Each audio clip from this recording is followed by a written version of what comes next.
Hello friends, कैसे हैं आप सब। स्वागत करते हैं आपके अपने यूट्यूब चैनल सृष्टि प्राइम में। तो फ्रेंड्स, आज की इस वीडियो में हम देखेंगे प्रारंभिक शिक्षा के नवीन प्रयास, new efforts in elementary education. तो फ्रेंड्स, ये video C TET, UP TET, super TET, Rajasthan TET, Bihar TET, MP TET, KBS, Navodaya, D triple S B, BTC और बीएड, इन सभी एग्जामों के लिए बहुत ही महत्वपूर्ण वीडियो है। ये वीडियो डायरेक्टली और इनडायरेक्टली दोनों तरीक़ों से ये आपको परीक्षा में हेल्प करेगा।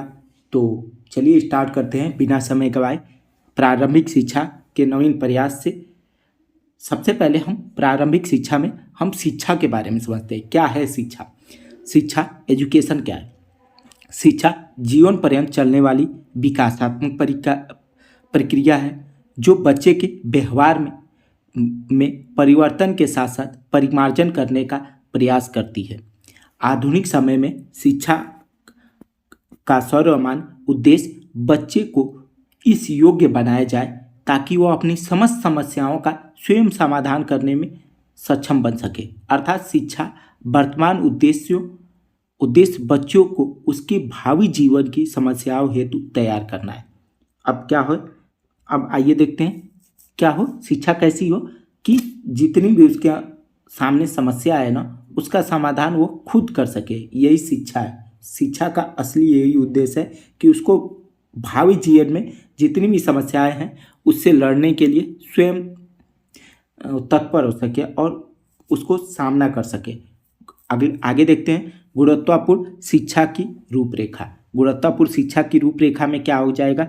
इसके 6 ब्रांच है। सबसे पहला उद्देश्य के निर्धारण तथा संप्राप्ति। क्या हो? सबसे पहले हम उद्देश्य का निर्धारण करें और उस उद्देश्य का पालन करें। उसके बाद क्या हो? संसाधन की व्यवस्था करें, सतत आकलन करें। आकलन मतलब उसको हम देख रेख करें हमेशा। क्या? लगातार कक्षा में बच्चा कैसा पढ़ रहा है, कैसा उसका ग्रोथ हो रहा है। ये शिक्षक निष्पादन और क्रियान्वयन और जवाबदेही कि उसका जवाबदेही और हम जो कार्य कर रहे हैं उसमें सफलता मिल रहा है कि नहीं मिल रहा है, इसका जवाबदेही हो। और मूल्य एवं संस्कृति शिक्षा। तो और क्या हो? अधिकार संप्राप्ति हो, इससे उसको अधिकार मिले। आइए एक एक करके सबके बारे में देखते हैं। उद्देश्य के निर्धारण तथा संप्राप्ति में क्या है? कक्षा शिक्षण से पूर्व उद्देश्य निर्धारित होना अत्यंत आवश्यक है। साथ ही साथ उद्देश्य बच्चे की आवश्यकता, मानवीय मूल्यों तथा सामाजिक आदर्श के अनुकूल होनी चाहिए। उद्देश्यों की प्राप्ति का समय निर्धारित होनी चाहिए। संसाधनों की व्यवस्था, तो शिक्षण के ठीक प्रकार से क्रियान्वयन के लिए संसाधनों की उपलब्धता अत्यंत आवश्यक है। इसके अंतर्गत शैक्षिक सामग्री, बड़े व हवादार भवन, अच्छा वातावरणीय परिवेश आदि सम्मिलित है। सतत आकलन क्या होता है? तो शिक्षण के दौरान नियमित रूप से आकलन होना अत्यंत आवश्यक है, जिसके आधार पर यह जाना जा सकता है कि बच्चे शैक्षिक उपलब्धि का स्तर क्या है, शिक्षण विधियाँ कहाँ तक प्रभावी है तथा शिक्षण अधिगम प्रक्रिया को किस प्रकार गति दी जा सकती है। अगला है शिक्षक निष्पादन। शिक्षा व्यवस्था को गुणवत्तापूर्ण बनाने हेतु कुशल व प्रशिक्षित शिक्षक होना अत्यंत आवश्यक है। एक शिक्षक को अपने विषय का तथा बाल मनोविज्ञान की विधियों का ज्ञाता होने के साथ साथ अच्छा संप्रेषणकर्ता भी होना चाहिए। क्या होना चाहिए? एक शिक्षक के अंतर्गत जिस विषय का वह शिक्षक है उसका तो ज्ञान होने के साथ साथ वो तो ज्ञान होना आवश्यक है के साथ साथ बच्चों के अंदर शिक्षक के अंतर्गत बाल मनोविज्ञान का भी ज्ञान होना चाहिए। ठीक है। और वो संप्रेषण करता मतलब अच्छे से जो उसकी बात करने की शैली है ताकि उसकी भाषा बच्चे आसानी से समझ सके, ऐसा उसकी संप्रेषण करता हो। ठीक है। क्रियान्वयन व जवाबदेही। कुशल शिक्षक हेतु शिक्षण विधियों के सही क्रियान्वयन के साथ साथ शिक्षक की जिम्मेदारी भी तय की जानी चाहिए कि वो जो शिक्षण करा रहा है वो कितना हद तक सफल हो रहा है। अगला है मूल्य एवं संस्कृति शिक्षा। बच्चे को उनके विषयों के साथ साथ अपने देश की गौरवपूर्ण इतिहास, संस्कृति तथा मानवीय मूल्यों का भी ज्ञान होना चाहिए। अब आइए देखते हैं गुणवत्तापूर्ण शिक्षा हेतु लागू किए गए कार्यक्रम। सबसे पहला बाल केंद्रित शिक्षा, चाइल्ड सेंटर्ड एजुकेशन।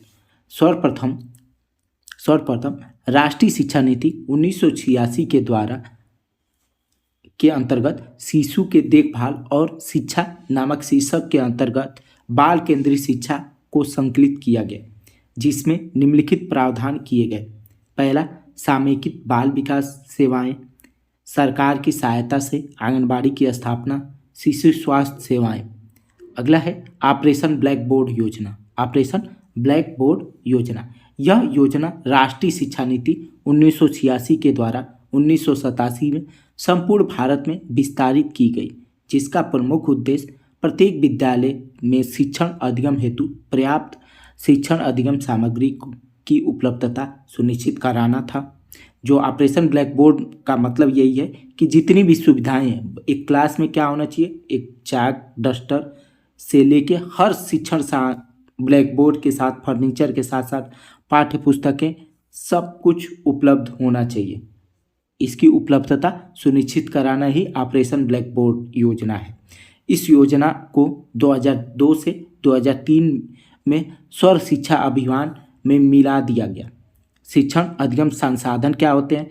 2 बड़े हवादार कमरे हो, पर्याप्त फर्नीचर की व्यवस्था हो, पाठ्य पुस्तक, ब्लैक बोर्ड तथा चाक डस्टर आदि की व्यवस्था हो, पर्याप्त कुशल व योग्य शिक्षक हों एवं महिला शिक्षिका हो, मनोरंजन सामग्री हो, विज्ञान उपकरण हो, श्रव्य उपकरण हो, सुलभ शौचालय हो, संगीत उपकरण हो। ये सब क्या हो? ऑपरेशन ब्लैक बोर्ड के अंतर्गत आता है। ठीक है। प्राथमिक स्तर पर न्यूनतम अधिगम स्तर, तो ये क्या है? प्रोफेसर आर एच दुबे की अध्यक्षता में मानव संसाधन विकास मंत्रालय ने 5 जनवरी 1990 के एक समिति प्राथमिक स्तर पर न्यूनतम अधिगम स्तर को निर्धारित करने हेतु स्थापित किया। अब आइए देखते हैं सेवाकालीन शिक्षकों की आवश्यकता पर आधारित प्रशिक्षण। तो सेवाकालीन शिक्षकों को प्रशिक्षित करने हेतु 1986-87 में DIET, district institute education and training पर जोर दिया गया। 1995 में NCTE, national council teacher education की स्थापना की गई। अगला है, इसे PMOST, programme for mass and integration of school teacher भी कहते हैं। ठीक है। इसका मुख्य उद्देश्य शिक्षकों में व्यावसायिक दक्षता को बढ़ावा देना है। अगला है बेसिक शिक्षा परियोजना, बेसिक एजुकेशन प्रोजेक्ट क्या है? राज्यवार संचालित इस योजना का मुख्य उद्देश्य 14 वर्ष तक के सभी बालकों को अनिवार्य शिक्षा प्रदान करना है। उत्तर प्रदेश बेसिक शिक्षा परियोजना 5 अक्टूबर 1993 से अस्तित्व में है। इसमें क्या है? तो पहुंच में सुधार करना, संस्थागत क्षमता में सुधार करना और गुणवत्ता में सुधार करना। ये क्या है? उत्तर प्रदेश बेसिक शिक्षा परियोजना के अंतर्गत आता है। अगला है कंप्यूटर और इंटरनेट में क्या है? शिक्षा में वैज्ञानिक तथा गणितीय समस्याओं को सुलझाने हेतु वर्ष 2000 में कंप्यूटर आधारित शिक्षा पर विस्तार दिया गया। अगला, शिक्षा में सार्वभौमिकरण। तो क्या है? शिक्षा में सार्वभौमिकरण से तात्पर्य शिक्षा व्यवस्था को इस हद तक सुगम और लचीला बनाना कि ताकि प्रत्येक बच्चे तक शिक्षा पहुंच सके। इस हेतु भारत सरकार द्वारा निम्न अभियान चलाए गए। तो क्या क्या निम्न अभियान है? संपूर्ण साक्षरता अभियान, कंप्लीट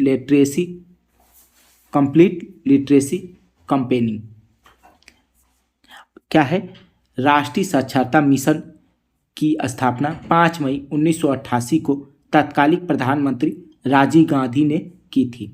इसका उद्देश्य 2007 तक 15 से 35 वर्ष आयु वर्ग के उत्पाद और पुनरुत्पाद समूह के निरक्षर लोगों को व्यवहारिक साक्षरता प्रदान करते हुए 75% साक्षर लक्ष्य हासिल करना है। मिशन में वर्ष 1995 तक 8 करोड़ निरक्षर पौड़ों को क्रियात्मक साक्षरता प्रदान करने का लक्ष्य निर्धारित किया गया और राष्ट्रीय साक्षरता मिशन के पश्चात 26 जनवरी 1989 को केरल राज्य ने एक विकल्प के रूप में एर्नाकुलम जनपद में संपूर्ण साक्षरता अभियान प्रारंभ किया एवं फरवरी 1990 तक पूरे जनपद को साक्षर बना दिया। इस सफलता को देखकर केरल ने राज्य स्तर पर साक्षरता अभियान शुरू किया। फलतः राज्य ने की साक्षरता का दर 91% तक पहुंच गई। जनसाला कार्यक्रम वर्ष 2002 से 2002 के मध्य लखनऊ जनपद में शुरू किया गया था। अब आइए अगला देखते हैं सर्व शिक्षा अभियान एजुकेशन फॉर ऑल कैंपेन। यह एक अंतर्राष्ट्रीय कार्यक्रम था जिसका आयोजन सबके लिए शिक्षा विषय के अंतर्गत 1990 में लागू किया गया। इस आयोजन में यह स्वीकार किया गया कि सभी देश अपने बच्चे को अनिवार्य व निःशुल्क शिक्षा प्रदान करेंगे। जो देश इनमें असमर्थ होंगे तो उन्हें विकसित देशों द्वारा संसाधन उपलब्ध कराया जाएगा। ठीक है, अगला है स्कूल चलो अभियान। स्कूल चलो अभियान जुलाई 1996 में कक्षा 1 से 8 तक अर्थात 6 से 14 वर्ष तक के सभी बच्चों को विद्यालय के प्रति आकर्षित करने के लिए स्कूल चलो अभियान चलाया गया।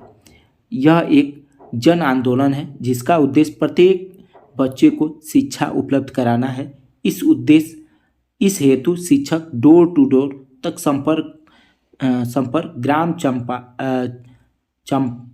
चंपाल आदि कार्यक्रमों को क्रियान्वित करता है। अब आइए देखते हैं कस्तूरबा गांधी बालिका योजना। कस्तूरबा गांधी बालिका योजना 10वीं पंचवर्षीय योजना के अंतर्गत भारत सरकार ने दुर्गम क्षेत्र में रहने वाले ग्रामीण अल्पसंख्यक पिछड़ी अनुसूचित जाति जनजाति की बालिकाओं के शिक्षा के प्राथमिक शिक्षा को सुलभ बनाने हेतु जुलाई 2004 में लागू किया गया। यह आवासीय विद्यालय होते हैं जहां वंचित समुदाय से संबंध रखने वाले बालिकाओं को शिक्षा प्राप्त करती हैं। अब आइए अगला योजना देखते हैं सामयिक बाल विकास सेवा योजना integrated child development service scheme. 2 अक्टूबर 1975 को भारत में एक देशव्यापी शिशु शिक्षा कार्यक्रम आरंभ किया गया जिसे सामयिक बाल विकास सेवा के नाम से जाना जाता है। वर्ष 2008-9 तक सामयिक बाल विकास परियोजना से समन्वय स्थापित कर 9,180 आंगनबाड़ी केंद्र का सशक्तिकरण किया गया। इस हेतु ECCE कार्यकर्ती आंगनबाड़ी कार्यकर्त्री तथा सहायिका को प्रशिक्षण मानदेय केंद्र संचालन सामग्री क्रय तथा खेल सामग्री क्रय हेतु धनराशि का व्यय किया गया। शिशु शिक्षा कार्यक्रम में बच्चे तक कोई तनाव व बोझ डाले बिना शिक्षा के जीवन को बेहतर और समृद्ध बनाने की बात रखी गई। मध्याह्न भोजन मिड डे मील जो PM पोषण योजना के नाम से जाना जाता है 15 अगस्त 1995 को देश के 2408 ब्लॉकों में इस कार्यक्रम को लागू किया गया जिसके अंतर्गत सहकारी विद्यालयों में मध्याह्न भोजन प्रदान किया जाता है। इसका मुख्य उद्देश्य बच्चे को उचित पोषण प्रदान करने के साथ उनके नामांकन संख्या में वृद्धि करना है। प्राथमिक कक्षाओं में छात्रों के विद्यालय में रुकने के प्रति के प्रवृत्ति विकसित करना तथा ड्रॉप आउट रेट कम करना। ड्रॉप आउट रेट क्या होता है को अगर कोई बच्चा आया और बीच में खाना खाने के लंच हुआ और खाना खाने के लिए घर गया और घर ही पे रह गया, ये क्या होता है ड्रॉप आउट रेट होता है। ठीक है, या बच्चा आधा पढ़ाई छोड़ के कमाने चला गया, ये भी ड्रॉप आउट रेट कहलाता है।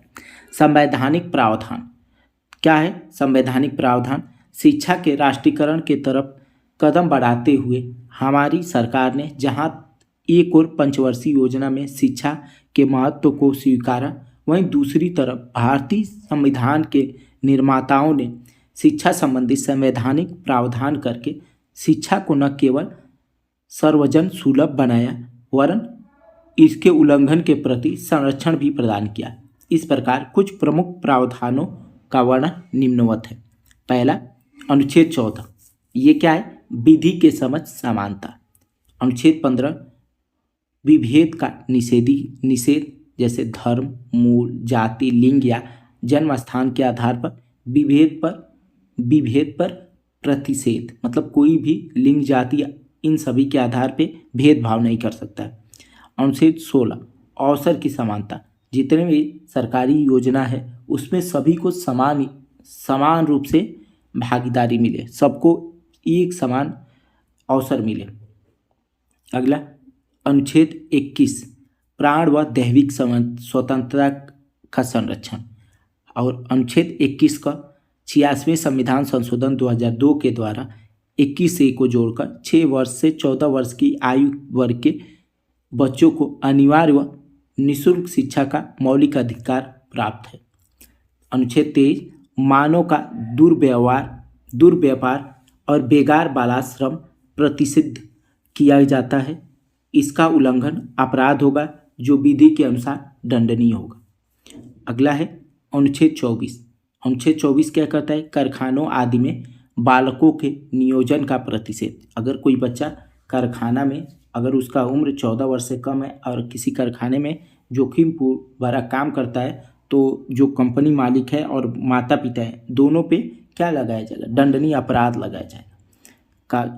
कारखाने में नियोजन कोई भी प्रतिषेध होगा और 14 वर्ष के आयु के बालकों को कारखाने में जोखिमपूर्ण कार्य करने में लगाना दंडनीय अपराध होगा। अगला है अनुच्छेद 28, कुछ शिक्षण संस्थाओं में धार्मिक शिक्षा या धार्मिक उपासना में उपस्थिति की स्वतंत्रता है। अगर चाहे तो संस्कृत पढ़ा सकते हैं, उर्दू पढ़ा सकते हैं, ये सब क्या होगा? अपने धर्म की शिक्षा भी दिया जा सकता है। अनुच्छेद 29, अल्पसंख्यक वर्गों के हित का संरक्षण है। अनुच्छेद 30 क्या कहता है? शिक्षा संस्थाओं की स्थापना और प्रशासन करने का अल्पसंख्यक वर्गों का अधिकार होगा। अगला है अनुच्छेद 39 बालकों को स्वतंत्र एवं गरिमामय वातावरण में स्वस्थ विकास के अवसर और सुविधाएं मुहैया कराना तथा बालकों को अल्पवय व्यक्तियों को शोषण से तथा नैतिक और आर्थिक परित्याग से रक्षा की जाए। अनुच्छेद 45 क्या कहता है? बालकों के लिए निःशुल्क और अनिवार्य शिक्षा का उपबंध है। अब आइए अगला देखते हैं। अगला पॉइंट है बाल विकास निषेध अधिनियम। सर्वप्रथम वर्ष 1929 में पारित किया गया था, जिसे इसके प्रस्ताव हरविलास शारदा के नाम पर शारदा एक्ट कहा जाता है। इसके तहत विवाह के लिए लड़कियों का न्यूनतम आयु 14 वर्ष तथा लड़कों की आयु 18 वर्ष निर्धारित की गई थी। केंद्र सरकार ने वर्ष 1929 में बाल विवाह निषेध अधिनियम को निरस्त करके उसके स्थान पर वर्ष 2006 में अधिक प्रगतिशील और प्रभावी बाल विकास प्रतिषेध अधिनियम पारित किया, जिसके तहत उन लोगों के खिलाफ कठोर उपाय किए गए हैं जो बाल विवाह की इजाज़त देते हैं और उसे बढ़ावा देते हैं। अगला है पॉस्को अधिनियम 2012। पॉस्को का पूरा नाम होता है the protection of children for sexual offence. मतलब क्या हो? इसको यौन संरक्षण क्या किया जाए, या अगर कोई यौन अपराध से बच्चा को संरक्षण हेतु अधिनियम है। पॉस्को चाइल्ड पोर्नोग्राफी की व्यवस्था तय करता है। बच्चे का यौन उत्पीड़न हेतु गैर जमानती अपराध होगा। अब आइए देखते हैं कुछ महत्वपूर्ण अधिनियम निम्नवत है। बाल नियोजन अधिनियम 1938, बाल श्रम अधिनियम 1986, बाल श्रम गिरवीकरण अधिनियम 1933, भारतीय कारखाना अधिनियम 1948, वाणिज्यपोत परिवहन अधिनियम 1958, मोटर परिवहन कर्मकार 1961, शिशु अधिनियम 1961। ठीक है, तो फ्रेंड्स अब फ्रेंड्स वीडियो कैसा लगा, वीडियो की क्वालिटी कैसी लगी और स्पेशली मेरी मेहनत कैसी लगी, अगर अच्छी लगी हो तो वीडियो को लाइक, चैनल को सब्सक्राइब और अपने दोस्त मित्र यार सगे संबंधी को भी वीडियो को शेयर करिए ताकि वो भी इस वीडियो का लाभ ले सके और अपनी तैयारी को बेहतर से बेहतर बना सके। तो मिलते हैं कल की वीडियो में एक नई टॉपिक के साथ। आज आपसे लेते हैं विदा। धन्यवाद।